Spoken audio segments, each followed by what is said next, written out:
Before that, though, we want to get to some other headlines here and other interviews. There is understandably a lot of focus on the Twin Cities when it comes to Operation Metro Surge, but the Metro, obviously not alone. Other cities like St. Cloud are being impacted. So joining me now is St. Cloud Mayor Jake Anderson. Thanks for taking some time today. Good afternoon. What can you tell us about immigration enforcement in your city since this operation started just 2 months ago? Yeah, we hadn't had any contact with ICE or federal authorities until about 2 weeks ago, going on 3 weeks now, I guess, when a PD officer happened to run into some ICE agents in a PD parking lot and had just a short conversation with them. They were basically asking where they could get gas or a bite to eat. And then subsequently, the following Monday, we did have a rather large event occur where upwards of 60 to 75 federal authorities visited a local mall here to perform some type of operation. And PD was not informed until the operation required crowd control. At that point, there was about 200 or so protesters, employees, et cetera, kind of pushing back on these ICE agents. And so our PD was able to get in between them, sort of diffuse the situation, keep everyone safe. Since then, we've seen sporadic incidents where folks have been picked up by federal authorities, but really nothing like we saw that Monday now, going on 3 weeks ago. Okay, and a couple of things here. When you said PD came in for kind of crowd control, can you get more specific about what the city and PD are going to be doing? We know some cities have separation ordinances. What does that look like in St. Cloud?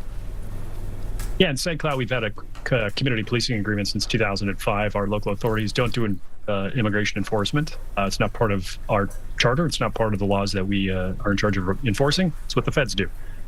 So partly what we do is, because we don't engage in those, we will provide crowd control if necessary. And in fact, I should back up. It was more traffic control. There had been a backup in traffic is how we were alerted to the event. So we work with them when we had to. We've worked with federal partners in the past. We've worked with the U.S. Marshals Service, FBI, Violent Offender Drug Task Force, all number of agencies throughout the federal government on law enforcement operations. The latest ICE and immigration stuff has been different than in the past, where we're not getting information from them. And so it kind of creates this disconnect or blind spot that we have as a community, and when we're attempting to police our community, knowing what's all going on. So we work with them. We're not a folks define sanctuary city. I at times don't even know what that is, but we do have pretty defined boundaries. If someone gets detained and goes to jail and ICE puts a detainer on them, we hold that person. That's done in one of our 3 county jails. St. Cloud is unique in that we're found in Sherburne, Benton, and Stearns counties. Right. So we work with 3 different jail systems. So that's been our past relationship. We don't do immigration enforcement. We will provide crowd control or other measures to keep the public safe, but there's really no collaboration per se in an immigration operation. Star City Mall, I believe, is where this took place. That day you're talking about the dozens of agents who were there and the kind of clash with folks who were there.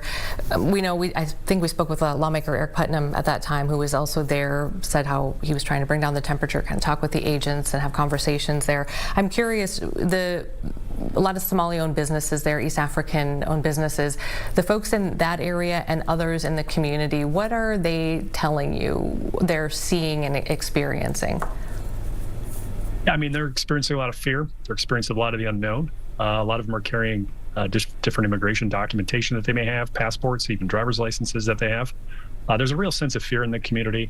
A number of them have been stopped just seemingly for the color of their skin or their appearance or their accent, without any rhyme or reason. And I think, to me, that's one of the more disturbing things. Is it's one thing if you're targeting immigration and you're looking for specific individuals. If it seems like you're doing blanket sweeps, stopping anybody and checking their immigration status, that seems to me to be a bit problematic and perhaps violates constitutional rights. I'm not a constitutional scholar, so I won't pretend to know all the statutes or the federal regulations, but the 4th Amendment is pretty clear. 14th Amendment are pretty clear in what PD or authorities, rather, law enforcement should be doing.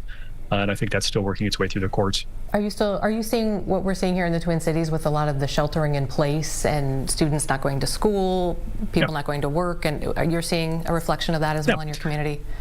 Yeah, we've had a number of employers come out and say, hey, we're not able to staff fully because we're not able to fill a shift. We have folks nervous. They have immigration status. They're legally here. They're just nervous. They don't want to get stopped, detained, to have that questioning process. We've seen students not in schools because of the same concern for their parents. vice versa. So we see that, less scale because we're not obviously as densely populated as the metro area, but it's definitely impacting our folks. It's definitely impacting us economically. Businesses are operating fewer hours, especially if they're immigrant-owned businesses. And let's face it, those businesses contribute economically. They contribute taxes. They are part of our functioning society. And if kids aren't going to school, if people aren't going to work, that's impacting all of us in some form or another. It's my understanding that you have had some listening sessions prior to council meetings. Is this something you've done for a while, just started because of all of this, or how has that been going? Yeah, so I have been doing them before. Usually it would be someone to talk about their utility bill, issue they're having with their neighbor, complain about a park, any number of things. Usually I get one or two people. This past Monday, there was about 200 people. So the very first thing I did is ask who's here not regarding federal operations, ICE, whatever. It was nobody. And so I just spent 45 minutes listening to people. A majority of the people there were very opposed to the federal authorities being in St. Cloud doing what they're doing right now. There was a small percentage that were very supportive of it. So that's kind of that divide you see in a community. But I will say, at one point I asked two things of folks. First of all, if they had a complaint, what would you do if you were in my position? A lot of people said really they didn't have any idea, or they would tell me I should talk to Immigration and Customs Enforcement. I said, I'm always willing to talk. I just need to find out who that is I would need to speak to. And then secondly, they all agreed that we do want dangerous criminals off our streets. So if there's folks here illegally that are criminals, the so-called worst of the worst, it is nearly unanimous and universal that that's who folks want off the streets. I did hear a number of stories, though, from folks that had been stopped or felt the need to carry a passport or carry other documentation that expressed real fear. And that's really what I sense right now is a frustration and a fear.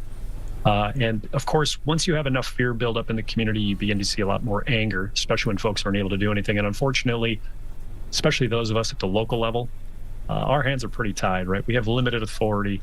I can't dictate to the federal authorities what they're doing or how they're doing their jobs. I can make suggestions and I can, stand on a soapbox.